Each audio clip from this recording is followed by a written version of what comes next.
You're listening to The Mountain Spirit, a podcast of Christian Appalachian Project. I'm a firm believer that we're all connected by our shared humanity and that finding that intersection sometimes just means having a conversation. Today we get to hear from Dr. Jessica Cory, the editor of Appalachian Journal, a regional studies preview published at Appalachian State University since 1972. So hi, Jessica. Welcome to the show.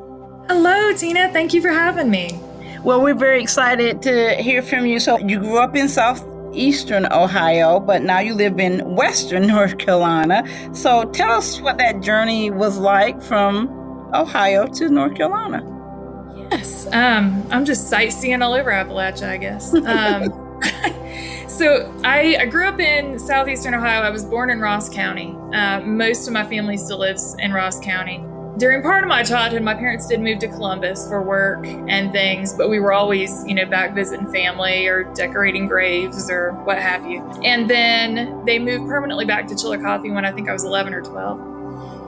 And it was a bit of a culture shock, to be honest, for a lot of reasons that we probably don't have time to get into now. But so I was, living in southeastern Ohio and Chillicothe, out on the outskirts in Kingston and various places. I went to Ohio University in Athens, and after I graduated, I decided that I wanted to do something with creative writing. So my bachelor's is in English. I spent most of my time in that program focusing on African American literature. And I think a lot of that came, my interest to that came because I was like, why are we not reading these stories? Why are we not hearing these stories? And so then I graduated, decided I wanted to do creative writing, and I wanted to be, I wanted something completely different. I was in my mid-20s. I had been in Ohio my whole life. I think I was just at that point tired of looking at cornfields and decided I was like, I want something different. And so I was accepted into the master's program in creative writing at East Carolina University, which is in Greenville. So, hour and a half from the coast-ish. And, I got down there and my first thought was like, oh my gosh, this place is flat. Right. As somebody that's used to the rolling hills, I was like, oh my goodness, it is flat. And I got to tell you, driving down, because I didn't get out of Ohio a whole lot, as happens to many of us who live there. But we're driving, and I'm driving in Greenville, and it was, late summer. And I start seeing all these plants that are just, in the fields, and they're just turning brown. And I looked at a buddy of mine who had helped me move, and I said, what is wrong with all those plants? They're just dying. They're just in the field now. Like, is this a drought? And he, of course, had lived in Virginia at one point. He said, no, Jess, that's tobacco. And I was like, okay. That's what I was thinking. Just let it do that, and so it was, because then, we don't grow tobacco in Ohio. And he was like, no, that's tobacco, I was also mesmerized by collards later on. But so I lived in Eastern North Carolina for a couple of years, finishing up my master's program there in creative writing. I got to study with John Hoppenthaler, who's just continues to be wonderful. And when I got my master's, I was like, I'm done with academia. I don't, I'm done. I don't know what I want to do, but I'm done. And so I was looking for a job because, I was like, I need a job. I don't know what I want to do after my master's. And so when I lived in Ohio, I had done a lot of work in the social service sector. So I had worked at a detention center for young adults. I wouldn't say young adults, youth. It was everybody up to 17. I had also worked at Tri-County Mental Health on a crisis residential unit. So I'd done a lot of work there. And so in some other positions here and there. And so I actually applied for a job in Burnsville and started working as part of a in-home and in-school therapy team for children who were in need of pretty frequent therapy.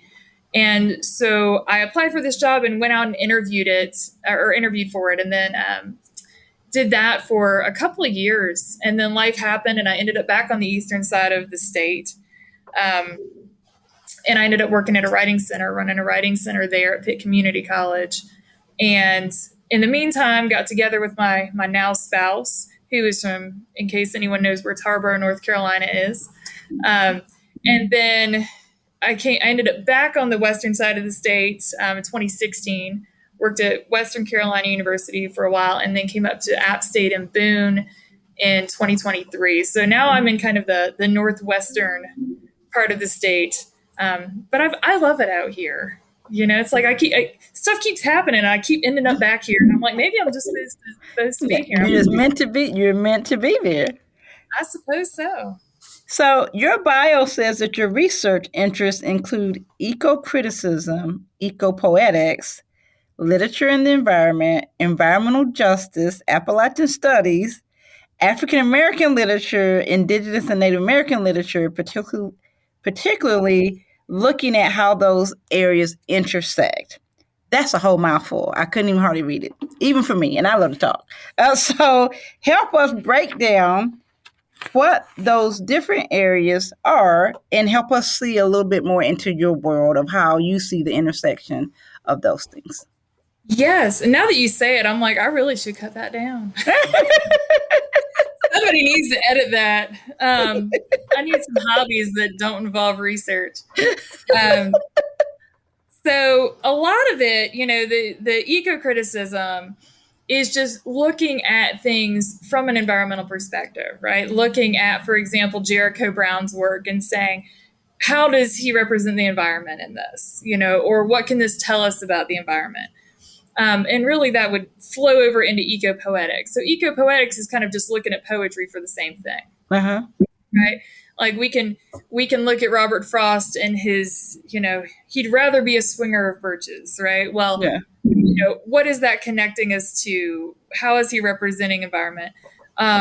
Literature in the environment is kind of the same thing. Like, again, it's kind of looking at not only how the environment is represented in literature, but also like how can literature influence how we view the environment? Yeah. And then, so a lot of what I do is based around place and land and environment. And I think that's the foundation really for what I do. I was talking to a good friend and colleague this morning, Crystal Carter, who is, a labor historian. And she was talking about how, yes, she does Appalachian studies and she does do a lot of work in that area.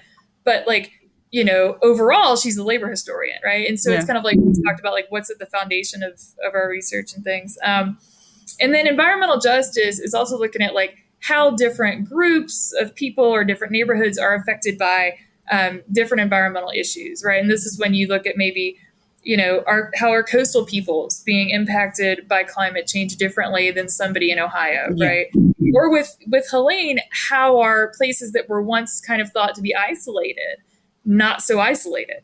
And, then you look at the environmental justice is like, okay, why is this impacting, what is being done in, help or hinder these communities, right? So we could look at like the history of redlining. We could look at, Katrina and like, how the levees that were known to have problems weren't fixed, right? Yeah. So looking at some of those things too. And I find that there's a lot of overlap with these types of topics and African American literature, Appalachian literature, and Indigenous and Native literature. And even those areas kind of intersect. So thinking about, Appalachian studies or Appalachian literature, for example, if we think about it from an environmental justice point of view, right? My hometown has a paper mill, which actually we learned yesterday is shutting down. It's been there for over 200 years. And, it's a big employer in the town, right? Yeah. But it also increases the risks of lung and other types of respiratory cancers are about double what they should be in that area.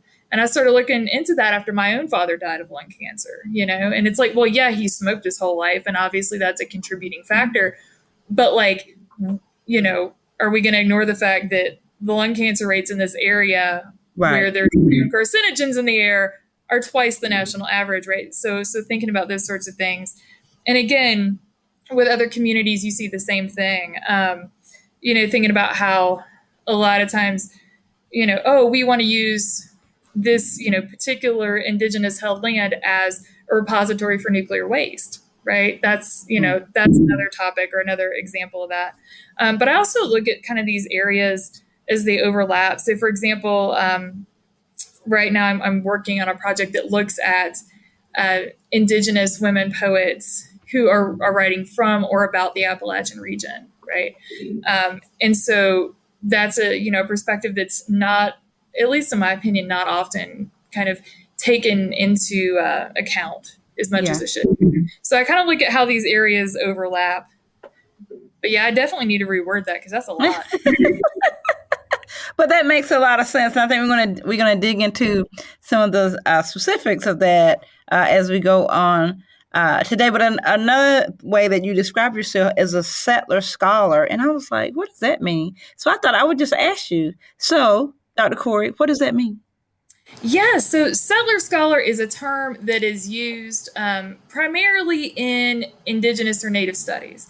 And it's used to delineate people whose heritage is from like settlers or colonizers versus people who are indigenous to a particular place, right? And the reason that I find it helpful to identify is that, well, there's a couple reasons. One is that, Native communities, there is a huge history of just, especially archaeologists and anthropologists, like I'm gonna throw them under the bus for a minute.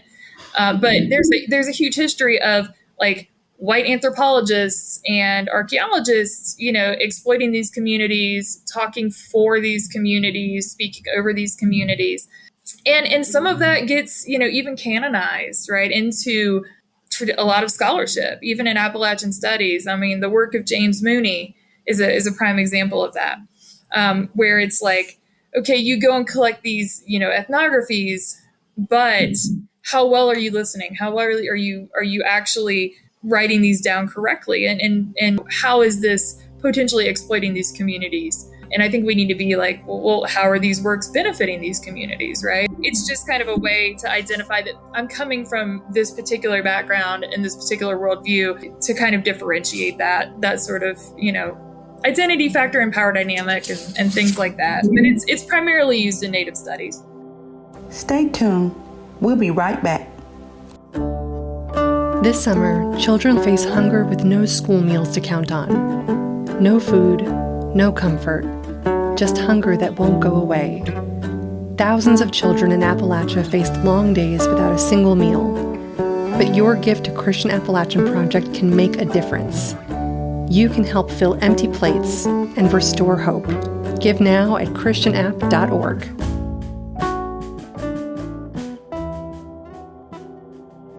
We love college basketball, and March Madness drove me mad for all the many games that I watched within a 2-week period.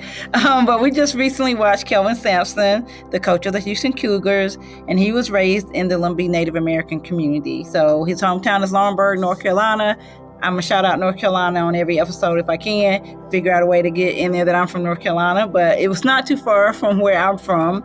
So you wrote an article titled The Politics of Recognition and the Power of Place in Lumbee Women's Poetry. Can you tell me what drew you to that topic, and what did you hope to convey to readers, and what impact did researching this piece have on you as the researcher? Yeah, that's a great question. So my mother-in-law lived in Robeson County. And so she lived in Fairmont. And her parents worked at a school there. I think her mother was a teacher and her father was a principal of the school. And I was talking to my mother-in-law one day, and she was talking about, the Lumbee and growing up kind of, in this community adjacent to larger Lumbee communities. And I started thinking about it, and I was like, wait a second. I've taken multiple classes in Native literature, and, I'm in North Carolina, and I have never read any Lumbee literature, right? And it's like, I'm sure there is Lumbee literature. I kind of just went down this rabbit hole and was like, I want to talk about this literature because it doesn't seem like a lot of folks are talking about it. And through that, I really wanted to kind of, again, amplify those voices. So, Barbara Brave Boy Locklear and Anitra Dial and some of these wonderful writers, it's like, I want people to like be more aware of their work, right? And in doing this, that got published in ended up being like an award-winning issue of NCLR that was edited by Kirsten Squint. And then, through that, I got to connect to Dr. Tanya Holyoke, who is just an amazing Oglala, Lakota, and Lumbee poet. And that also brought me to the work of Ryan Emanuel, who is a hydrologist at Duke, who has a really fantastic book called On the Swamp that looks at, kind of connection to place and how we work to protect places and that kind of thing.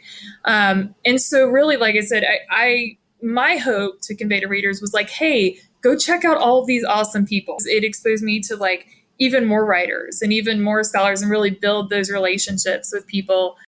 So another work that you worked on, you edited a work with Laura Wright called Appalachian Eco-Criticism and the Paradox of Place. We talked a little bit about place and what eco-criticism means. How will you explain the idea of the paradox of place when thinking about Appalachia? And thinking about the paradox of place, I think when we think about Appalachia, is just thinking about the complexity of it. And I know that in the media or the news and things, it's often kind of, blamed for things or sort of seen as monolithic, but it's really a complicated and complex place. And when I think about kind of the paradox, right, we have kind of the tension between, people leaving and people staying and people coming back or people moving to the region. Like I was talking to, I mentioned my friend Crystal, we were talking about the paper mill closing. And it's like, people are going to probably have to leave. When it employs 5% of the town and shuts down, people are, and of course there's adjacent industries there that are also shutting down because they're not needed. That's going to impact a lot of jobs. And so, it's like, if people are staying, what are they going to do? And also using the paper mill as an example, kind of balancing complexity of the economic versus the environmental impact, right? So I was talking to my mom about it and she's like, well, if nothing else, the air will be cleaner.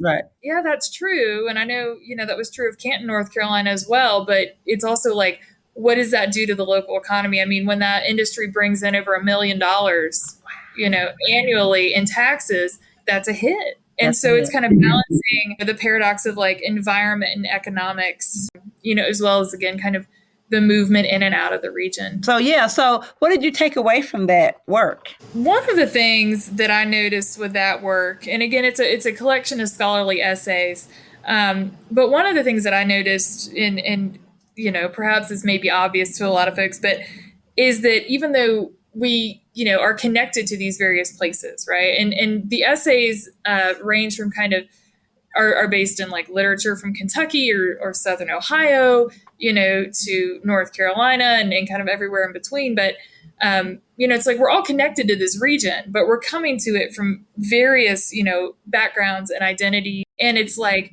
yet we're all still connected to this place, right? And we're all still kind of forming communities in this place. And so, that was kind of one of the more inspiring things that I enjoyed kind of reading through those essays and putting them together. Yeah, that's what we try to do not only on the show, but through our publications, is to remind people that Appalachia is not just like one state. It is 13 states from New York. I think when people hear New York and Appalachia, they're like, well, he's like, yeah, no, New York is not just New York City or Manhattan. Like, there are some very rural parts of New York. And I think just reminding people that Appalachia has, when we talk about the culture of the region, it expands across different groups of people and different histories and all that, which I think is interesting to try to have those conversations too about who is Appalachian and what is Appalachia. And it's not just one, group getting to define what that means. Tell me more about Mountains Piled Upon Mountains. What makes you proud of that work?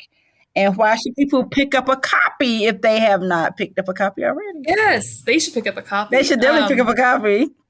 They should. But that really grew out of my homesickness when I was living in Greenville, North Carolina. And, it was very flat, as I mentioned. And I think I was homesick at that point for hills and mountains or anything at this, at this point, like, like the little parking bumps when you're in the don't take any like the speed bump. You're like, please just give me some elevation of some size substance. Exactly. I'm going looking at speed bumps, and it's like, oh, but so I'm thinking about that, and it's just, and I started reading a lot of kind of narratives about the region, right? So thinking, just reading a lot of environmental writing from the region, and I was like, and I could find some that was like, oh, Southern Ohio writing, or West Virginia writers, or writers from this state or writers from that state, and I was like, why don't we have anything that kind of looks at environmental writing for the whole region, right? And so I started writing that book really to kind of make the book that I wanted to read in a way. And Andrew Branaski's, who's now at the University of Oklahoma Press, at the time he was at West Virginia University Press, reached out and was like, do you have a publisher for this? And I'm like, no, are you interested?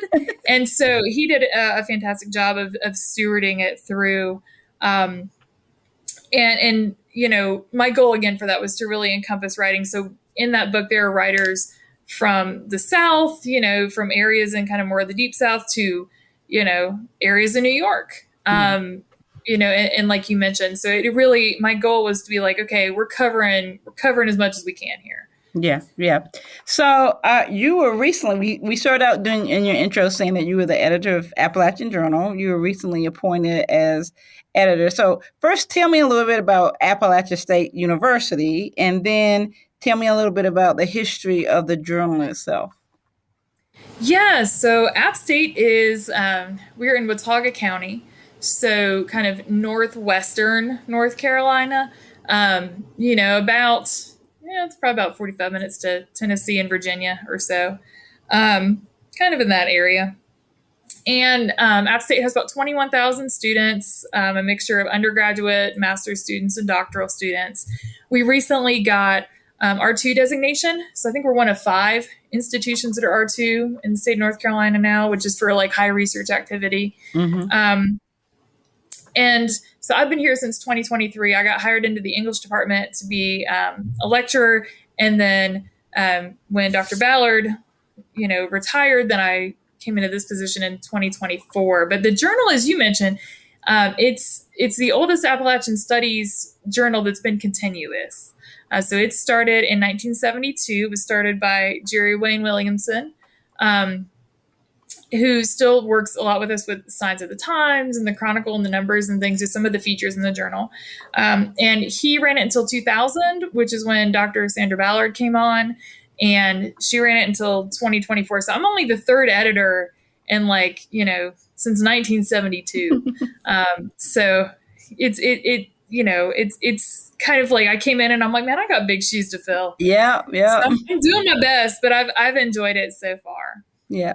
So what kind of things can people find in the journal? Yes, good question. We have poetry. We do creative nonfiction. We do book and media reviews.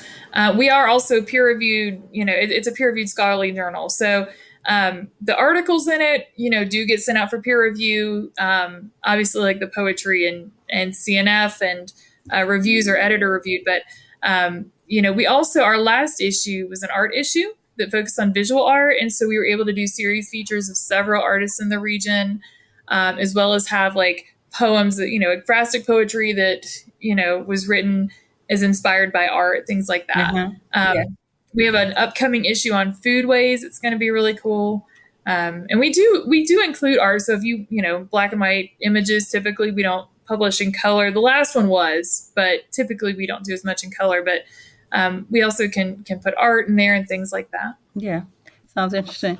Why was this position, you said you took this position in 2024. Why was this a position you were interested in? And what did you hope to bring to this role? Yeah, so I actually was a little hesitant to apply at first because I was like, I've never done, I co-edited a special issue of a journal, a couple years ago. But I was like, other than that, like my only experience with journals was submitting stuff. And then a couple wonderful friends and colleagues were like, no, you should really apply for this. And I'm like, are you sure? And they're like, well, you've edited or co-edited 2 books. And I'm like, yeah, but that's different. And so anyway, after the 3rd person was like, hey, maybe you ought to do that thing. I was like, okay, I guess I'll apply. And it worked out. It Um, did. it worked out very well, but I was very excited. A couple of the things that I've been working on are kind of broadening our outreach, updating our online presence, um, continuing to publish a wide variety of voices. And then we're also going to be partnering with UNC Press to do like a lot of our shipping and distribution and subscription stuff, Yeah. which will be nice because they have the ability to, for example, if I'm sick and the things arrive and I don't get to ship them out because I'm sick, right? There's a delay. And I don't have the ability to like send automatic renewal reminders to people, things like that. So our systems aren't set up for that. So I think it's going to be really wonderful partnering with them. That's going to start this summer. And so, it'll be a little bit of a shift, but I think it'll be really wonderful to be able to work with them as well. Awesome. Awesome. What does a typical reader come away with after they finish an issue of Appalachian Journal? Like when they're I sitting feel there like and they read it and they're like, "Whew, that was great." What is that they take away? Well, I hope that they take away kind of a sense of connection with the region and with the writers. I also hope that they're able to kind of learn something, right? That maybe they didn't realize. For our art issue, it's like the connections were really cool because, like I said, one of the, as I mentioned before we started recording, one of the artists was from Ohio, and so we got to talking, and as it turns out, like he took some of these shots at the same place that like he and I both love to go hiking, right? Yeah. So we got to talk about that. I got a message from one of the contributors to the art issue who wrote an ekphrastic poem, and she actually had the original of one of the painters that we focused. She had the painting in her house. Oh my goodness! Right. And so, yeah, so she was like, oh yes, so yeah, like Susan Underwood, who wrote this amazing poem, was like, oh, I have Jody Bradley's work right here on my wall, so, just making these kinds of connections is really interesting and something that I really enjoy. And again, I do hope that people are like, oh, this is a new person that I want to look into, or this is something I didn't know before. So I think that it kind of works to connect and also to kind of broaden our understanding of the region. Yep, that sounds like a lot of community building as well across the pages. How do you approach this work differently than like the editing part than from your creative writing, or maybe there's not a difference? Well, I think for my creative writing, I'm a lot harsher on myself than I am for the people that submit stuff. I will rip a poem apart and like try to put it back together 17 different ways till Sunday. But, when I get work and I'm reading it, the creative work, whether it's creative nonfiction, or whether it's poetry, it's like, one of the things I try not to do is like, I don't want to kind of change the writer's voice. Right. Whereas with my own work, it's like, ugh, nobody would put it that way. This is terrible. So I think, letting the writer have their own voice is really important. And so most of, my edits are typically pretty minor, if I have any. So I think that's a big difference. And I also, have to remember that like, okay, what I like to read is not necessarily what everyone likes to read. And so a lot of times I like to have my editorial assistant kind of read things over to and get their perspective as far as here's 5 poems. Which ones do you like? And kind of get some other opinions. I like that process of bringing in some other people to see through a different lens and recognize that you have your personal lens that you're seeing, but you also have the editorial and probably also a writing lens from yourself. But that's very interesting. Tell me what makes you proud when you think of Appalachia. I'm gonna reference Melissa Hilton's show that she did with y'all, and she talked about how when the floods hit Kentucky, right, and everybody's coming together, and people are driving up from Florida with generators and all this stuff, and we saw that with Helene, here a good bit. I was fortunate. I lived down the mountain about 30 minutes in Wilkes County, and we were fine, but a lot of people were not. And, one of the things that you saw is that, people were coming together, right? From all walks of life nobody is checking to see your voter registration when you're dropping off diapers. And I think that, nobody's asking about what church you go to when you're bringing in gallons of water, and I think that we see these things in times of tragedy, right? In times of natural disasters or other struggles. But I think if we really look, you can see that sometimes in smaller ways in kind of everyday life, and just thinking about, okay, how do we connect with people? Who are we connecting with? How are we making these connections? Because I really think the community is a big strength in Appalachia. Yeah. And it's how we get through a lot of the things that we've gotten through. And that's, again, thinking about the paper mill in my hometown shutting down. I mean, I've got friends that work there that are impacted by that. And, but I have a buddy who was like, hey guys, I got 60 days to find a job, and people are like flooding him with like, oh, go here. My buddy works here, so-and-so works here.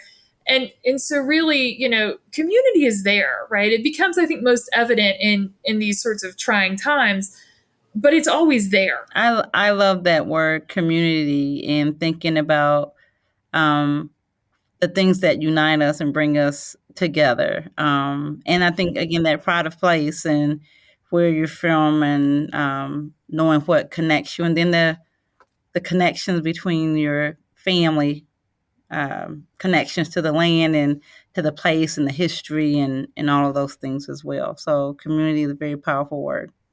We always ask this question. We talk back to CAP's mission statement, and it says our mission statement is building hope, transforming lives, and sharing Christ's love through service in Appalachia.